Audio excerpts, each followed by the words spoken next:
Dans la série des énormités sur le communisme et sur les communistes, je suis tombé sur le communisme, c'est fuir ses responsabilités. Alors j'ai trouvé ça dans mon saladier avec tous les clichés sur le communisme, et il y en a beaucoup parce qu'il y a beaucoup de bêtises qui circulent sur le communisme.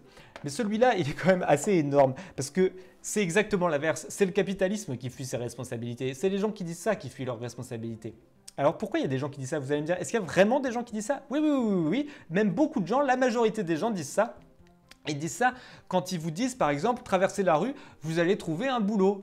Pourquoi? Parce qu'ils vous disent en fait c'est pas une question de responsabilité collective, c'est une question de responsabilité individuelle. Sauf que en fait c'est pas très sérieux de dire ça, c'est précisément irresponsable de dire ça. Parce que le chômage, comme plein d'autres problèmes, mais ça peut se résoudre, si on le prend en charge au niveau global, au niveau collectif, pas au niveau individuel. Si on fait peser la responsabilité sur les individus, on refuse de voir quel est le problème réel. Le problème, c'est que la droite, elle nous reproche systématiquement de chercher des excuses, de se déresponsabiliser, de nous dédouaner. Bah oui, mais en fait, d'abord, chercher à comprendre la cause réelle, c'est pas chercher à se dédouaner, c'est pas chercher à se déresponsabiliser. Mais en plus de ça, en l'occurrence, il n'y a rien dont on doit s'excuser. Quand on est au chômage, il n'y a absolument aucun problème au niveau individuel. On est juste en train de subir un problème global. Et donc, comment est-ce qu'on fait pour le résoudre? On cherche la cause réelle, c'est-à-dire la cause sociale. On comprend que c'est un problème structurel. Le chômage, c'est un problème économique, c'est pas un problème individuel. On comprend que la drogue, c'est pas un problème individuel non plus. Et donc, on cherche à le résoudre sérieusement et pas en gesticulant comme le fait Darmanin, comme l'a fait Valls avant lui et comme l'a fait Sarkozy avant lui.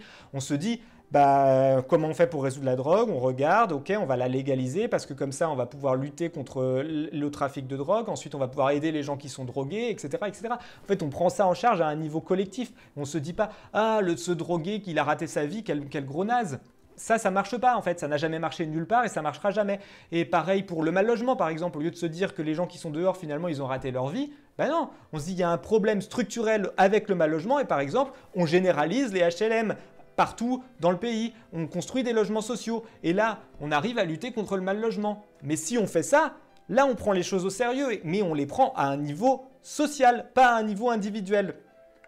C'est possible de lutter contre la pauvreté, c'est possible de lutter contre l'exploitation, c'est possible de lutter contre le mal logement, mais précisément, il faut prendre les choses à la racine et donc comprendre que ce sont des problèmes collectifs. Or, les capitalistes font exactement l'inverse, c'est eux qui fuient leurs responsabilités parce qu'ils refusent d'entendre quelles sont les causes réelles des problèmes, parce qu'on leur dit, ils le savent, les dirigeants politiques le savent, ils refusent de le voir pour des raisons électoralistes.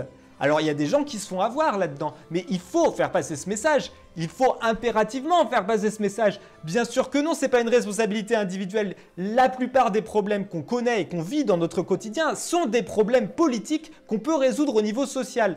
La dépression, par exemple, c'est un problème social. La consommation massive d'antidépresseurs, on peut lutter contre ça, mais il faut prendre les choses à la racine, comprendre pourquoi il y a des dépressions dans le pays. En fait, c'est lié au travail, c'est lié au burn-out, c'est lié au fait que le boulot qu'on nous demande de faire n'a aucun sens. Et ça, on peut lutter contre ça, mais il faut prendre les choses sérieusement à la racine et arrêter de culpabiliser les gens. Ça ne sert à rien. Et c'est pour ça qu'il faut lutter contre le capitalisme et c'est pour ça qu'il faut être communiste. Likez cette vidéo, ça va aider l'algorithme YouTube pour qu'elle se partage et que le message soit entendu. Abonnez-vous si ce n'est pas déjà fait et à très vite.